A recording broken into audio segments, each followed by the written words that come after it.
بسم الله الرحمن الرحيم عم يتساءلون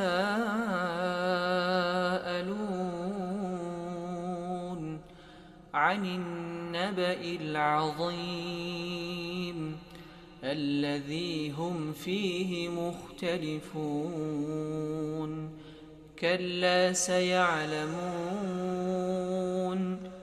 ثم كلا سيعلمون ألم نجعل الأرض مهادا والجبال أوتادا وخلقناكم أزواجا وجعلنا نومكم سباتا وجعلنا الليل لباسا وجعلنا النهار معاشا وبنينا فوقكم سبعا شدادا وجعلنا سراجا وهاجا وأنزلنا من المعصرات ماء ثجاجا لنخرج به حبا ونباتا وجنات ألفافا إن يوم الفصل كان ميقاتا يوم ينفخ في الصور فتأتون أفواجا وفتحت السماء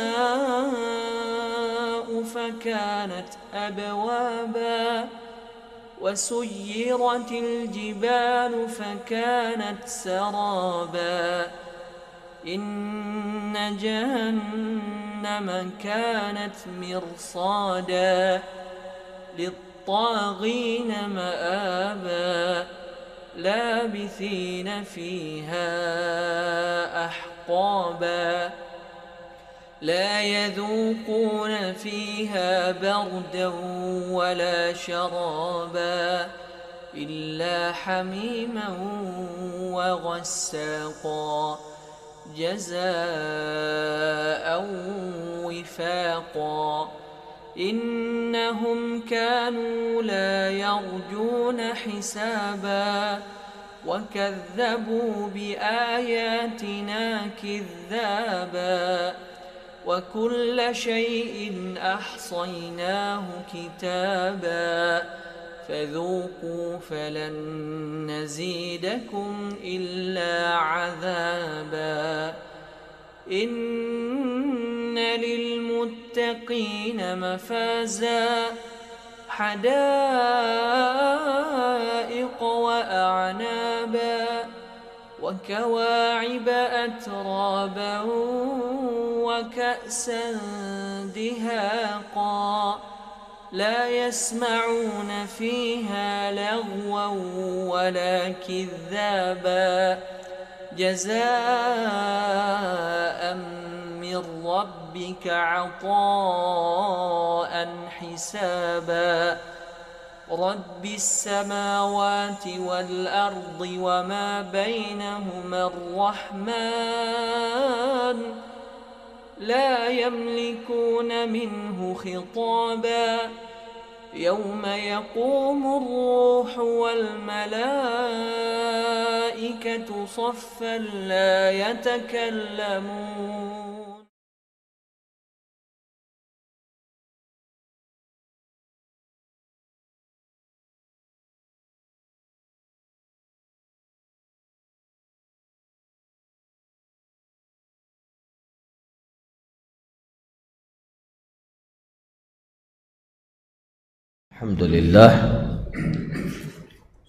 Alhamdulillah Rabbil Alamin wal aqibatu lil muttaqin wala udwana illa ala dhalimin wassalatu wassalam ala al mab'uthi rahmatan lil alamin nabiyyina Muhammadin wa ala alihi wa sahbihi ajma'in, amma ba'du.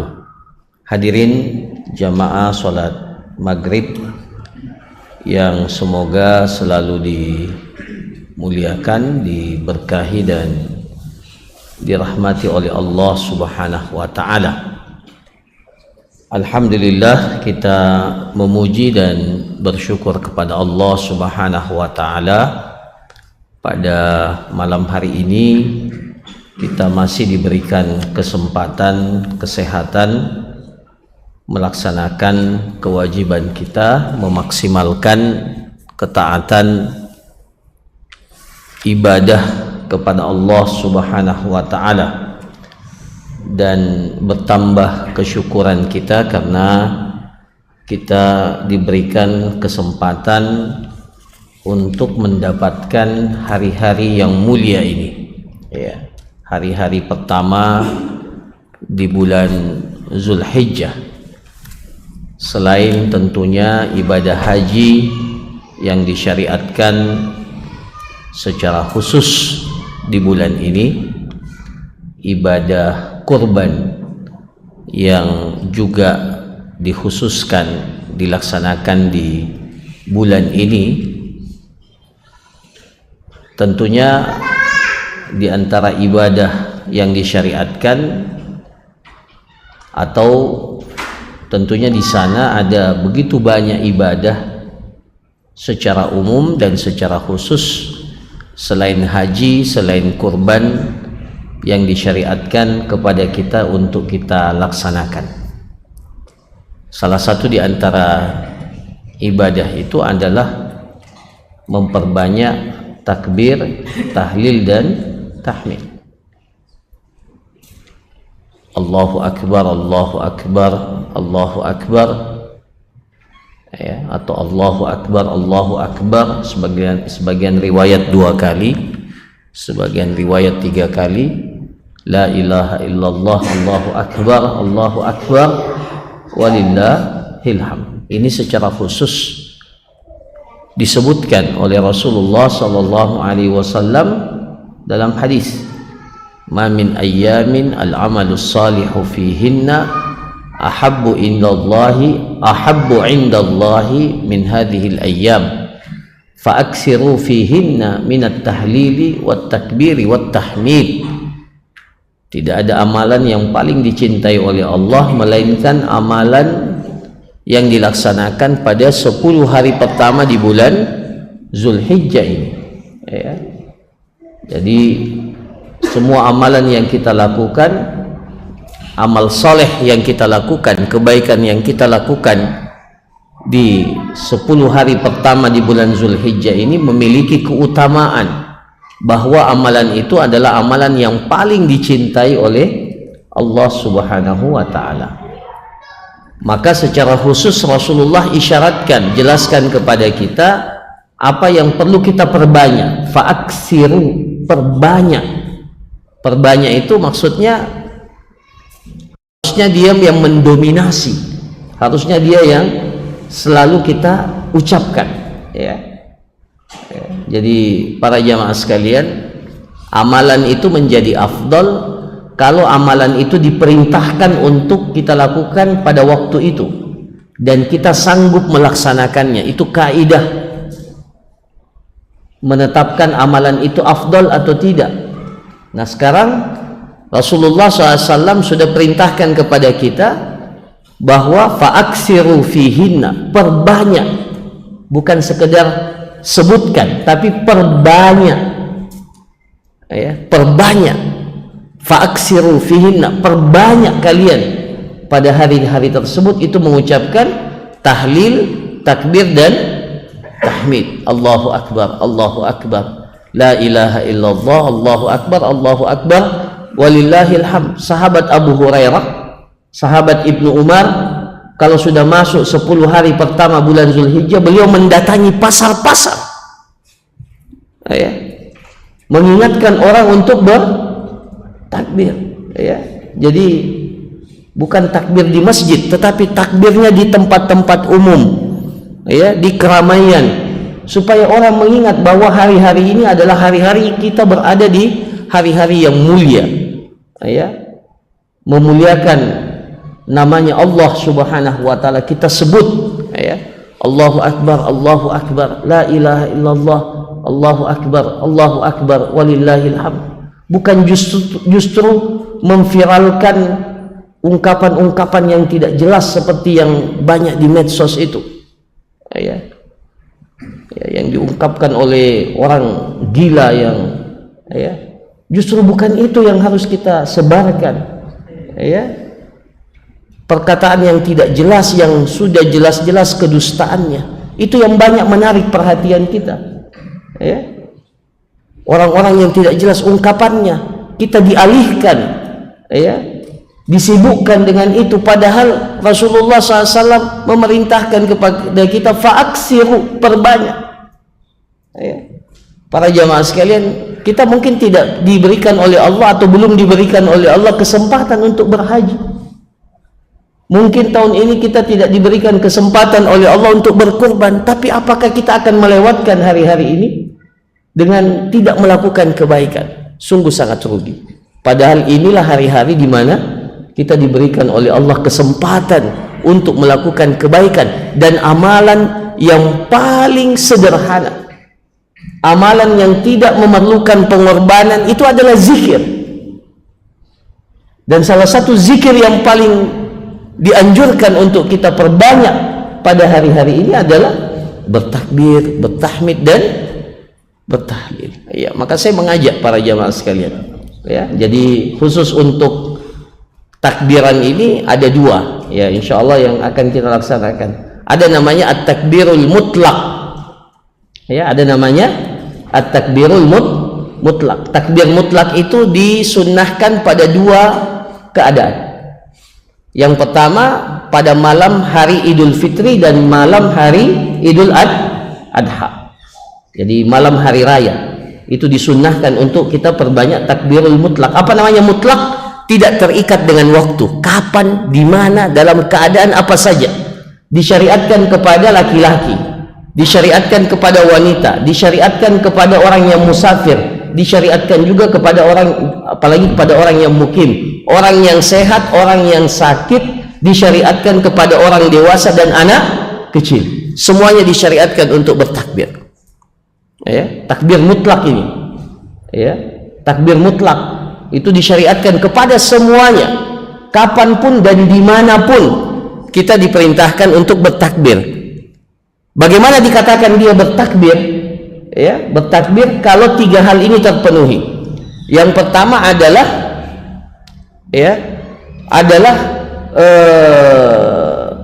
mengucapkannya,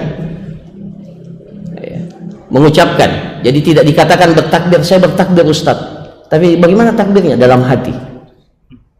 Tidak disebut bertakbir itu. Bertakbir itu kita ucapkan Allahu Akbar, Allahu Akbar, la ilaha illallah, Allahu Akbar, walillahil hamd. Yang kedua, menampakkannya.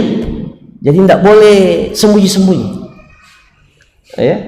Memang dikatakan kita bertakbir, bagian daripada takbir mutlak itu kita menampakkannya, mengizharkannya. Karena ini bagian daripada syiar agama Allah yang harus kita nampakkan, sebagaimana ibadah haji dan ibadah kurban itu bagian daripada syiar. Itu yang kedua. Jadi kita harus mengucapkannya, diucapkan Allahu Akbar, Allahu Akbar.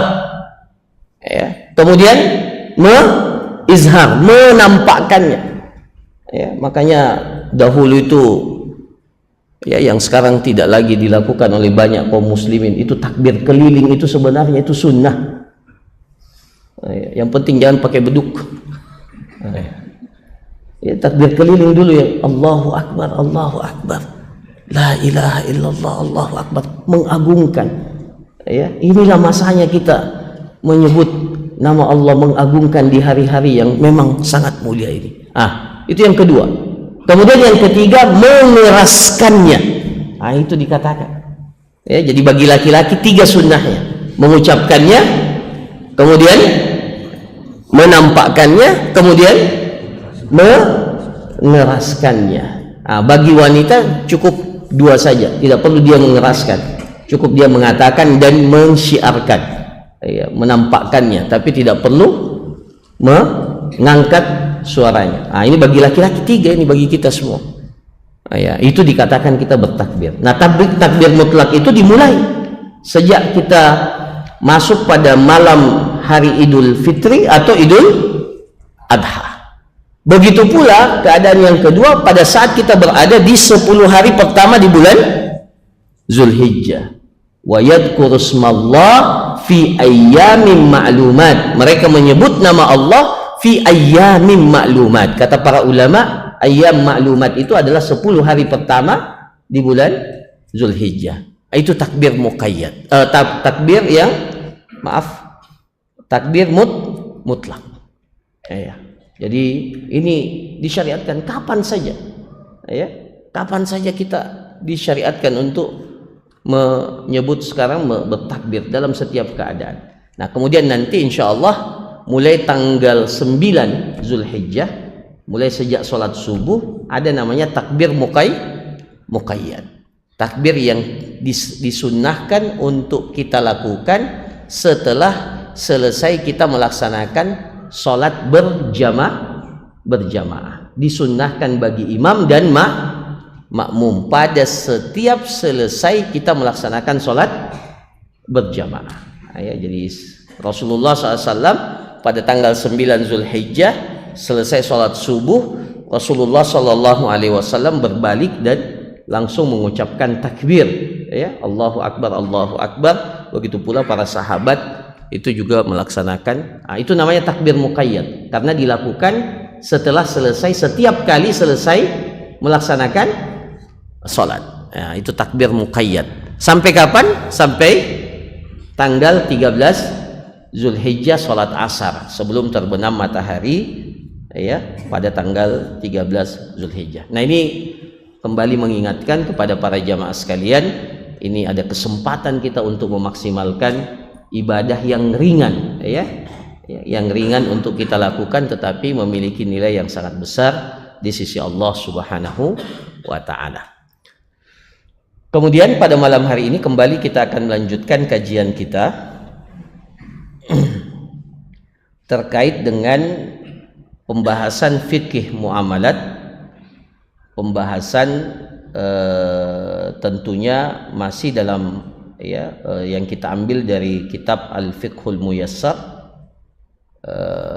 pembahasan Kitabul Muamalat, dan pada malam hari ini kita masuk pada pembahasan yang bab yang ke-15, ya, terkait dengan pembahasan fil ghasbi, tentang al-ghasab. Al-ghasab. Apa itu al-ghasab? Jadi ada istilah, ya, dalam fikih muamalat, ya, yang dikenal dengan istilah al-ghasbu. Al-ghasab. Di sini ada dua pembahasan umum. Yang pertama definisi dan hukumnya. Apa itu al-ghasab? Al-ghasab itu di sini dikatakan ta'rifuhu al-ghasbu lughatan akhdhu syai'i zulman. Mengambil sesuatu dengan cara yang zalim. Nah, itu al-ghasab, ya. Secara bahasa ghasab dikatakan mengghasab, ya, itu mengambil sesuatu dengan cara zalim, ya. Mengambil sesuatu dengan cara yang zalim, ya. Kemudian secara syar'i, ya, didefinisikan bahwa al-ghasbu itu adalah al-istila ala haqqil ghair, menguasai, mengambil hak orang lain, ya. Al-istila ala haqqil ghair, ya, baik berupa harta ataupun yang lainnya tentunya, ya. Tetapi kalau dalam fikih muamalat tentunya ini terkait dengan harta, ya. Al-istila ala haqqil ghair, mengambil hak orang lain atau harta orang lain, zulman wa udwanan bi ghairi haqqin, dengan cara yang zalim, ya, dan dengan cara udwan, mengambilnya dengan tanpa keridhaan, ya, dari orang lain, bi ghairi haqqin, dengan tanpa kebenaran. Jadi di sini dikatakan bahwa ghasab itu adalah mengambil, menguasai, merebut merampas harta orang lain dengan cara zalim yang tidak dibenarkan, ya, yang tidak dibenarkan, bighairi haq, tanpa kebenaran, tanpa alasan yang menjadikan seseorang itu dikatakan berhak atau dibenarkan secara syariat untuk mengambil harta orang lain itu dengan paksa. Karena mengambil harta orang lain dengan paksa itu ada juga yang dibenarkan, ada juga yang dibenarkan. Jadi mengambil harta orang lain dengan cara yang paksa ada yang dibenarkan, ada yang tidak dibenarkan. Kalau tidak dibenarkan itu namanya ghasab. Nah, ini yang kita akan jelaskan. Nah, kalau dibenarkan itu seperti apa? Seperti pernah kita jelaskan kalau tidak salah, seperti orang yang berutang. Seperti orang yang berutang. Dan sebenarnya dia memiliki harta untuk melunasi utangnya, ya, melunasi utangnya.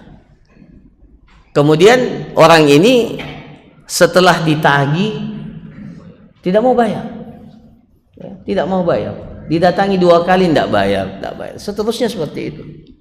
Bahkan mungkin dia bilang, sudah selesai, saya sudah bayar utangnya, ya, dusta. Maka orang yang seperti ini itu boleh dilaporkan ke pihak yang berwajib.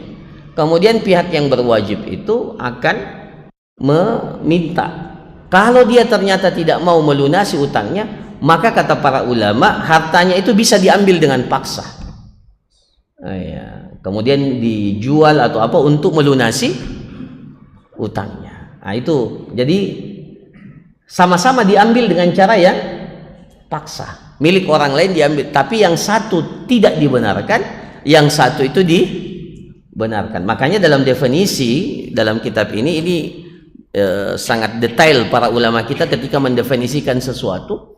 Maka mereka mengatakan menguasai harta orang lain dengan cara paksa, zulman wa udwana, dengan cara zalim, bighairi haqqin, tanpa kebenaran. Ya, karena ada juga mengambil secara paksa harta orang lain tetapi dibenarkan di dalam syariat agama kita, tapi ini tentunya ruang lingkup yang sangat kecil, ya. Nah, apa hukumnya menggasap ini? Hukumnya dalam kitab ini dikatakan itu jelas, ya. Hukumnya adalah diharamkan, disepakati oleh para ulama tanpa ada perselisihan, diijma'kan. Dalilnya adalah firman Allah Subhanahu wa taala, wala ta'kulu amwalakum bainakum bil batil. Jangan kalian memakan harta orang lain dengan cara yang batil. Jadi, ya, jadi ayat ini mengisyaratkan kepada kita sesuatu yang kecil tetapi mencakup makna yang lebih luas, ya. Jadi jangan ini kan artinya wala ta'kulu amwalakum bainakum bil batil. Jangan kalian makan harta orang lain dengan cara yang batil. Saya Ustaz tidak kumakan ji, kubelikan ji mobil. Ya. Itu namanya dalam syariat kita, ya, itu diisyaratkan sesuatu yang kecil, artinya yang lebih apa? Yang lebih besar daripada itu, ya sama saja hukumnya haram, ya. Jadi bukan hanya sekedar makan, karena makan itu mungkin yang umum, ya. Sama juga kalau di dalam Al-Quran dikatakan kepada kedua orang tua kita, wala taqul lahuma uff, jangan kalian, wala tanharhuma, jangan kalian membentak, jangan kalian mengatakan kepada kedua orang tua. Sebagian orang mengatakan kalau begitu boleh memukul orang tua. Ya, itu berarti tidak paham syariat. Ya. Diisyaratkan yang apa? Yang paling rendah untuk mengisyaratkan bahwa yang lebih daripada itu justru pengharamannya jauh lebih besar. Sama juga dengan ini. Jadi bukan hanya sekedar memakan harta orang lain yang dengan cara yang batil yang dilarang, tetapi semua jenis bentuk mengambil harta orang lain dengan cara yang tidak dibenarkan, dengan cara paksa dan seterusnya, itu masuk dalam kategori diharamkan. Hukum asalnya tidak boleh kita mengambil harta orang lain itu dengan cara yang tidak dibenarkan, dan hukum asalnya seseorang itu nanti dikatakan sah mengambil harta orang lain itu ketika dia ridho. Ya. Maka ketika dia tidak ridho, dia tidak melepas harta itu dengan cara yang dengan keadaan dia ridho dengan melepaskan harta itu, maka hukum asalnya itu tidak halal. Ya, la yahillu malu mri'in muslim, dalam hadis, la yahillu malu mri'in muslim illa bitibi nafsihi. Tidak halal harta seorang muslim itu diambil kecuali dengan keridhaan dirinya. Ya, jadi syarat utama jual beli itu atau transaksi muamalat itu harus dilakukan dengan apa? Keridhaan. Ya, keridhaan. Ya. Jadi kalau seseorang itu diambil hartanya dengan cara yang tidak benar, maka ya ini masuk dalam kategori ya jadi ghasab. Itu kenapa dikatakan diharamkan, karena dia mengambil harta orang lain dengan cara yang menjadikan orang itu tidak menerima, tidak ridho dengan perlakuan itu. Nah, ya. Apa bedanya dengan mencuri? Nah, ya. Kalau mencuri itu mengambil harta orang lain dengan cara yang tidak benar tapi sembunyi, nah itu mencuri. Nah, tapi ghasab ini bisa saja dia mengghasab di hadapan orang itu. Nah, ya. Jadi diambil hartanya dengan cara yang zalim. Ya, mau dia dilihat atau tidak, tapi dengan cara yang zalim. Kalau pencuri, yaitu dikatakan mencuri kalau dia mencurinya itu khufyah, ya, secara diam tidak diketahui. Nah, bahkan ya kalau dia tanah yang diserobot, ya, tanah yang diserobot atau tanah orang lain yang diambil, maka ya ini ancamannya dalam hadis ya Rasulullah sallallahu alaihi wasallam, man iqtata'a shibran minal ardi zulman, siapa yang mengambil berapa? 10 meter? Satu hektar? Bukan. Shibran itu sejengkal. Nah, ya. Jadi tidak banyak diambil, tapi apa? Sejengkal. Ya, manik tata ashibran minal ardi zulman, meskipun sejengkal tapi diambil dengan cara zalim, dengan cara yang tidak benar, ya, apalagi dipaksa, maka apa akibatnya? Dalam hadis dikatakan, naudzubillahi min dzalik, semoga Allah melindungi kita, ya, tuwiqahu yaumal qiyamah min sab'i aradin, nanti pada hari kiamat orang itu akan dikalungkan. Ya, bagaimana mengalungkannya kita tidak tahu. Yang penting jelas syariat mengatakan itu. Tuwiqahu yaumal qiyamah min sab'i aradin. Jadi 7 lapis tanah itu 7 lapis, bukan satu jengkal. Tuwiqahu min sab'i aradin. Jadi 7 lapis tanah itu akan dikalungkan, kemudian dia akan dikalungkan kepada orang itu dan akan menenggelamkan orang itu ya ke dalam tanah. Itu siksaannya bagi orang yang mengambil harta orang lain berupa tanah, ya, dengan cara yang zalim, meskipun dia punya sertifikat. Ya, kalau jelas, ya, itu kan persoalan sertifikat, persoalan legalitas. Kalau jelas tanah orang lain itu kemudian kita berhasil sertifikatkan, ya, sama saja. Bukan berarti saya ini yang berhak karena ada sertifikat. Ya, sertifikat itu pengakuan manusia. Kalau itu jelas milik orang lain, milik orang lain, kemudian kita ambil dengan cara yang paksa, setelah itu kita berhasil sertifikatkan dan seterusnya, ya sama saja, tidak merubah kriteria ghasab ini. Namanya ghasab, tetap ghasab, ya, dan ancamannya ya sama, ya. Jadi persoalan sertifikat itu bukan persoalan bahwa Anda memiliki, itu legalitas formal ya mungkin. Tapi kalau legalitas syar'inya, kalau Anda mengambilnya dengan cara yang paksa, ya, maka itu masuk dalam kategori tanpa kebenaran, ya, tanpa kebenaran, maka itu masuk dalam kategori ghasab. Nah, maka di sini ya, fa'ala kulli man indahu mazlama li akhihi ay yatuba ila Allah. Semua kita ini para jamaah sekalian, apalagi kita berada di bulan haram ini. Bulan haram ini, bulan Zulhijjah ini bulan haram.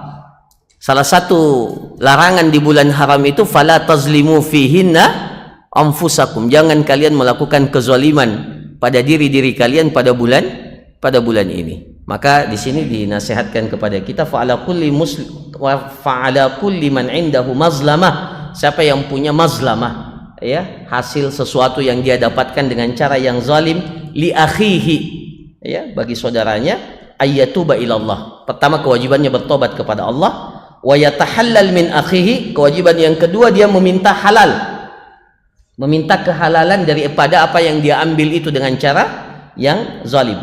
Wa yatlubu minhul afu, dan meminta maaf, ya, fid dunya, di kehidupan dunia. Jadi kalau kita pernah ingat-ingat pernah ambil hartanya orang, pernah kita zalimi orang, ya, sebelum orang itu meninggal segera kita minta maaf, segera kita minta kehalalannya. Ya, kalau berupa harta maka segera dikembalikan atau minta halalnya. Ya, minta kehalalannya. Ya. Nah, ini para jamaah sekalian. Apa landasannya? Man kanat lahu mazlamatun li akhihi min irdihi aw syai'. Barang siapa yang memiliki kezaliman pada saudaranya, baik kezaliman pada harga dirinya, irdihi. Jadi kita pernah mencaci maki fulan, ya, mengatakan sesuatu dan menuduh fulan itu dengan tuduhan-tuduhan yang tidak pantas, tuduhan yang tidak benar, ya. Itu kita menzalimi kehormatannya. Au syai', ataupun sesuatu berupa harta, ya. Falyuhallilhu minhu qabla an la yakuna dinarun wala dirham. Maka hendaklah segera dia minta kehalalannya sebelum nanti tidak lagi bermanfaat dinar dan dirham. Nanti kalau hari kiamat Anda mau menebus itu, meskipun Anda punya dinar dirham, maka tidak lagi memiliki manfaat sama sekali di hadapan Allah Subhanahu wa ta'ala. In kana lahu amalun salih ukhidha minhu biqadri mazlamatihi. Nanti pada hari kiamat, ya, orang yang pernah melakukan kezaliman, maka orang yang dizalimi itu akan mengambil kebaikan yang pernah dilakukan oleh orang yang menzalimi ini. Jadi ukhidha minhu in kana lahu amal salih. Kalau dia punya amal saleh, orang yang menzalimi ini punya amal saleh, itu yang dikatakan dalam hadis yang lain muflis, ya, orang yang bangkrut itu. Jadi kalau dia punya amal saleh, ukhidha minhu biqadri mazlamatihi, akan diambil dari orang itu semua kebaikannya sesuai dengan kadar kezalimannya. Ya. Wa illam yakun lahu hasanat, tapi celakanya kalau dia tidak punya kebaikan, tidak ada yang bisa diambil, tidak ada yang bisa ditransfer kepada orang yang dizalimi itu. Apa yang terjadi? Yang terjadi wa illam yakun lahu hasanat, kalau dia tidak punya kebaikan, ukhidha min sayyiati sahibihi fahumila alaihi, maka kejelekan, keburukan, ya, yang dilakukan oleh orang yang dizalimi itu akan dipindahkan, ditransfer kepada orang yang melakukan kezaliman itu. Jadi kalau dia sudah melakukan kezaliman, tidak ada lagi kebaikannya, maka nanti keburukan orang yang dizalimi itu akan dipindahkan kepadanya. Maka tugas kita para jamaah sekalian, falyatahallalhu, hendaklah kita meminta kehalalannya, meminta maaf, ya, selama kita masih ada di kehidupan dunia, ya. Jadi Ustaz, saya sudah tidak tahu orangnya, ya cari. Ya cari. Kalau masih ada ahli warisnya, cari ahli warisnya, ya. Kalau kita ambil hartanya orang, berikan itu kepada ahli warisnya, ya. Kalau tidak kita dapat, ya sedekahkan, ya, dan mudah-mudahan dia memaafkan kita nanti pada hari kiamat. Karena kata Al-Imam Ibnul Qayyim, ini juga persoalan harta. Kalau kita sudah ambil harta orang, kemudian kita tidak dapat, kita sedekah dengan senilai apa yang kita untuk niat orang itu, belum tentu orang itu nanti pada hari kiamat akan terima. Ya, kalau dia terima alhamdulillah, tapi kalau tidak, kebaikan sedekah itu akan kembali kepada kita, tetapi urusan kezaliman tetap akan diurus nanti di hari kiamat. Ini satu cara saja. Mudah-mudahan dengan cara itu kita, ya, diampuni, dimaafkan oleh orang itu. Tapi apakah otomatis diampuni? Belum tentu. Atau bukan diampuni, dimaafkan, ya, dimaafkan oleh, kalau ampunan itu dari Allah, ya, dimaafkan oleh orang itu belum tentu. Ya, meskipun kita sudah berniat sedekah atas nama orang itu, kalau terkait dengan harta, maka faliyatahallalu. Jadi dua kewajiban kita, bertobat, meminta kehalalan. Nah, para jamaah sekalian, ini juga ada kebaikan yang sangat luar biasa, ya.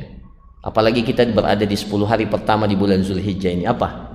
Kita halalkan semua orang yang pernah melakukan kezaliman kepada kita.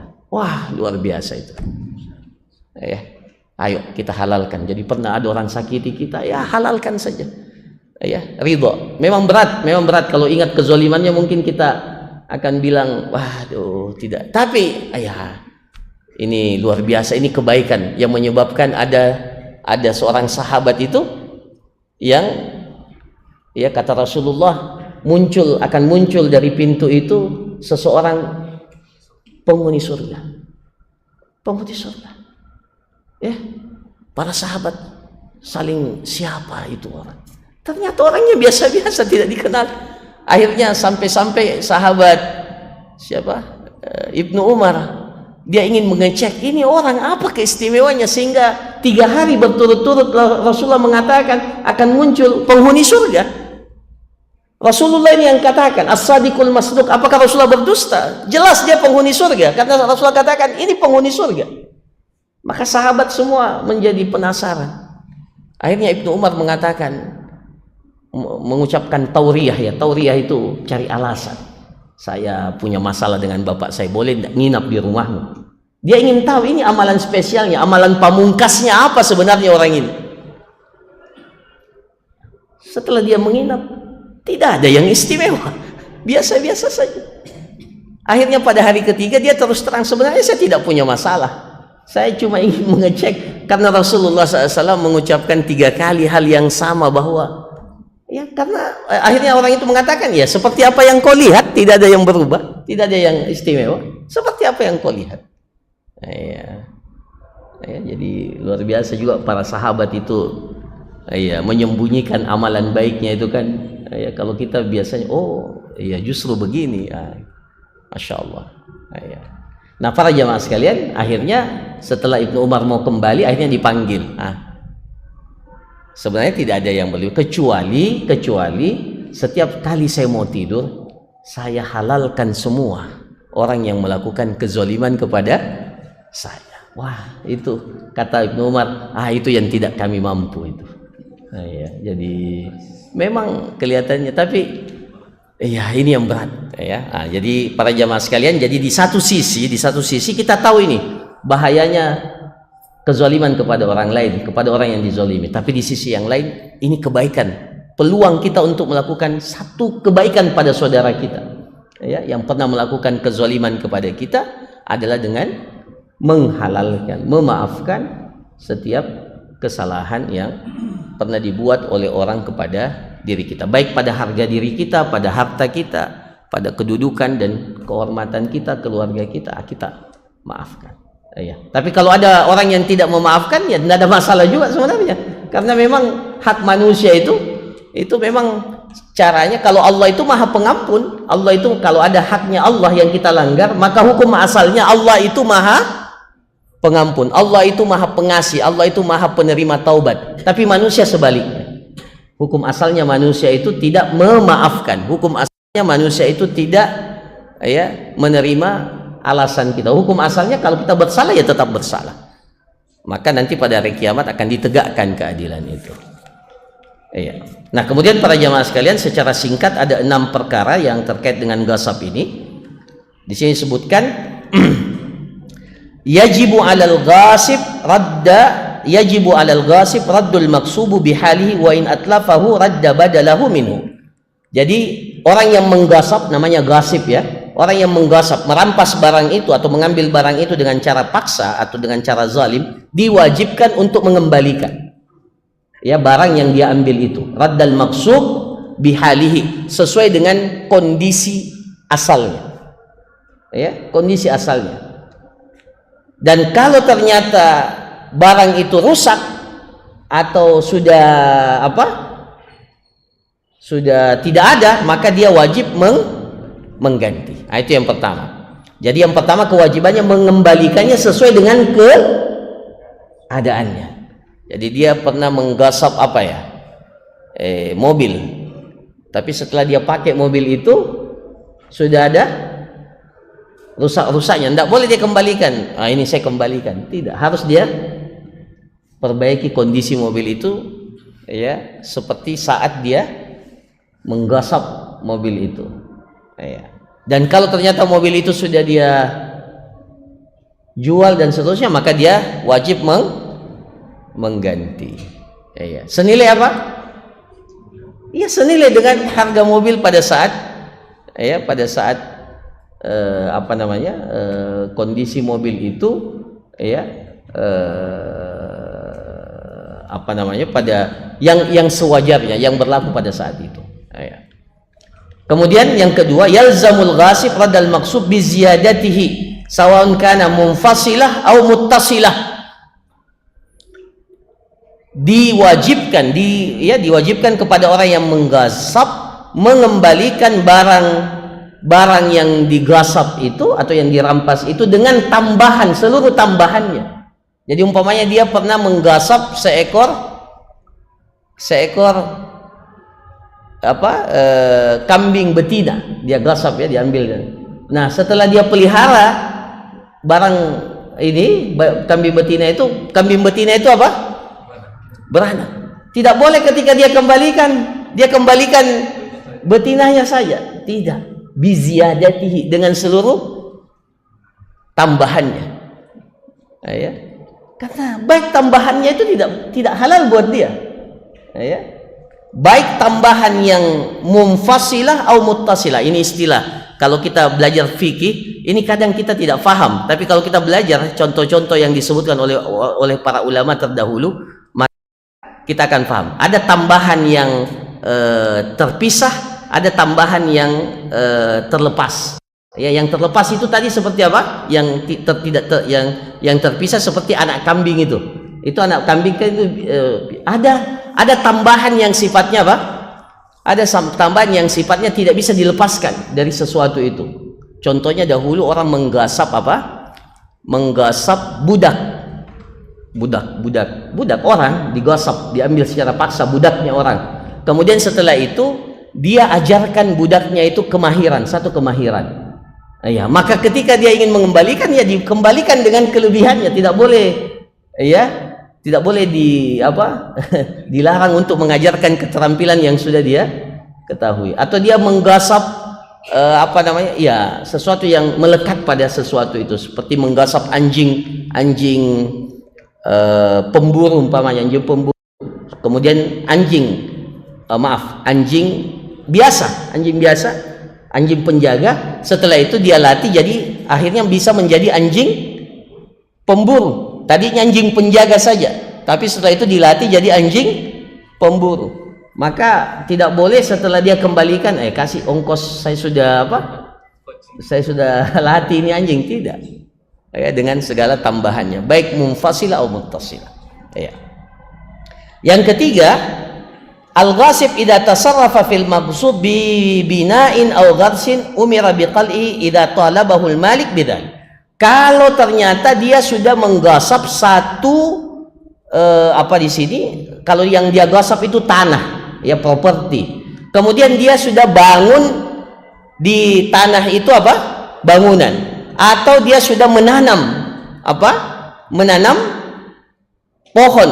Ya, jadi dia menggasap tanah 1 hektar, kemudian dia tanami dia tanami pohon durian musangking.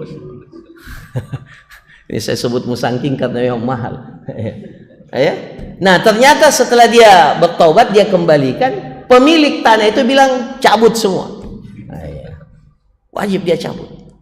Siapa suruh? Atau bangunannya oleh pemiliknya bilang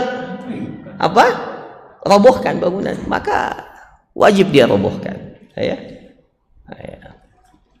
Nah, itu yang ketiga. Yang keempat, al-maqsub idza taghayyara aw qalla aw rakhas damin al-ghasib an-naqs. Nah, ini tadi sudah kita isyaratkan. Barang yang dirampas kalau berubah atau bertambah sedikit, menyusut atau menjadi murah gara-gara digasap, maka yang menggasap itu wajib untuk apa? Menutupi kekurangannya. Ya, jadi kalau dia gasap motor, kemudian gara-gara dia gasap motor itu, akibatnya motor itu mengalami penyusutan karena dipakai terus, maka dia wajib untuk menutupi semua kekurangan yang ada pada barang yang dirampas itu. Ya, jadi umpamanya dia serobot tanah, ini yang paling banyak. Dia serobot tanah, kemudian tanahnya itu dikeruk, dijual, ya kan? Banyak yang begitu ya, dijual tanahnya. Nah, maka pada saat dikembalikan tanah itu tidak boleh dia katakan, saya sudah kembalikan tanah. Oh iya, Anda sudah ambil keuntungan luar biasa dengan menjual tanahnya. Maka itu harus dihitung, dia harus nilai semua keuntungan yang dia dapatkan dari tanah itu, kemudian dikembalikan tanah itu kepada pemiliknya. Jadi gasap ini bukan hanya sekedar dikembalikan barangnya, dikembalikan sesuai dengan keadaan pada saat kita mengambil barang itu. Oh, ya.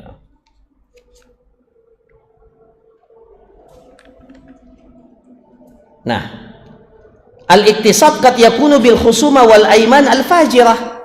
Jadi jangan dianggap gasap itu hanya orang datang kemudian mengambil barang itu secara paksa. Gasap juga, ya, menurut poin yang kelima, itu bisa dilakukan lewat pengadilan.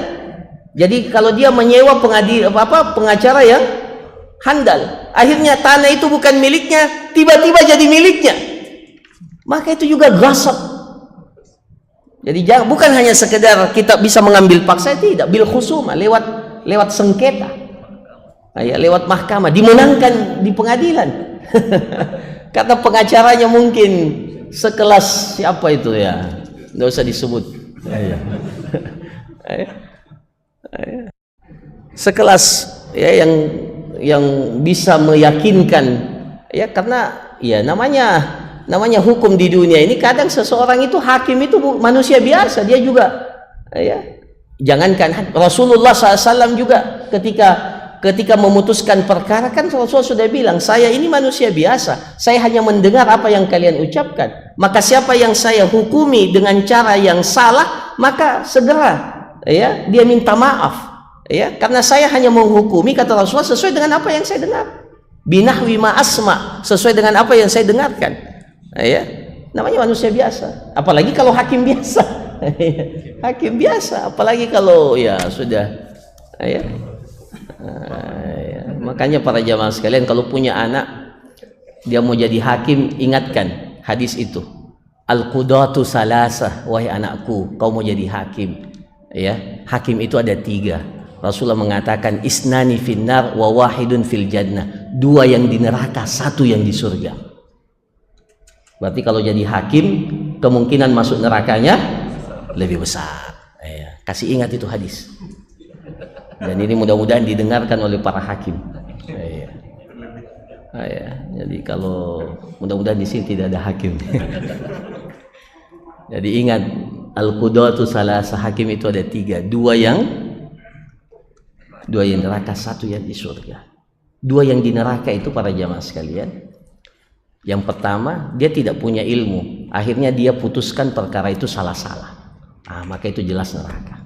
Yang kedua, dia sudah tahu mana yang benar, tapi dia putuskan yang benar itu jadi salah, yang salah jadi benar, itu di neraka. Yang masuk surga itu yang tahu kebenaran dan dia putuskan sesuai dengan kebenaran itu. Itu. Jadi kalau dia memutuskan perkara dengan cara seperti ini, maka seseorang mengambil harta dengan cara lewat peradilan, itu apa? Apalagi disertai dengan al-aiman al-fajirah, sumpah palsu. Demi Allah, ini tanah saya, ini dulu nenek saya yang punya. Ya, pakai demi Allah lagi. Ya, pakai sumpah lagi. Ya, demi Allah. Itu berarti meskipun dia katakan itu, semuanya itu tidak bermanfaat, tetap berstatus gasap. Ya. Nah, kemudian yang terakhir, semua tindakan jami' tasarrufatil ghasib batilah illam ya'dzan bihal malik. Semua jenis tindakan dari orang yang menggasap itu dikategorikan tindakan yang tidak sah, batal, cacat demi hukum. Ya. Illam ya'dzan bihal malik, kecuali kalau dia dibenarkan pemiliknya. Jadi umpamanya begini. Dia menggasap tanah ya, sebidang tanah dia gasap. Kemudian dia mau bertobat, dia bilang, saya wakafkan tanah ini untuk masjid. Sah enggak wakafnya itu? Tidak sah, enggak boleh. Ya, tidak sah. Karena bukan tanahnya, ya. Dia gasap tanah itu. Ya, jadi semua tindakannya terhadap tanah itu wasiat, wakaf. Kalau jual beli jelas tidak sah. Ya. Nah, semua tindakannya pada tanah itu menjadi batal. Kecuali dia mendapatkan setelah itu izin dari pemiliknya. Maka kalau diizinkan atau pemiliknya mengizinkan, maka ya baik dengan ganti atau tidak ya tentunya itu nanti menjadi boleh. Saya kira demikian para jamaah sekalian, insyaallah ini enggak tahu pekan depan masih hari tasyrik ya. Iya, hari tasyrik. Jadi kelihatannya libur dulu. Iya.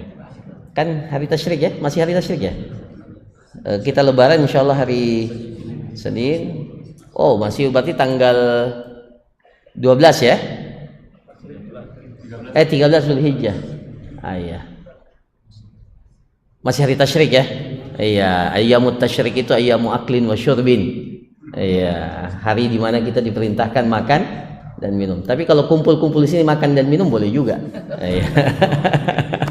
Iya. Saya kira demikian para jamaah sekalian. Nanti lihat saja pengumumannya, kalau ada berarti ya ada, kalau tidak berarti ya hukum asalnya tidak ada. Ya, hukum asalnya tidak ada karena ayyamut tasyrik insyaallah. Ya, barakallahu fikum, jazakumullah khairan. Ya, tidak usah pertanyaan ya. Sudah cukup. Subhanakallahumma rabbana wa bihamdik nasyhadu an la ilaha illa anta nastaghfiruka wa atubu ilaik. Wa sallallahu ala nabiyyina Muhammad wa ala alihi washabihi ajmain. Assalamualaikum warahmatullahi wabarakatuh.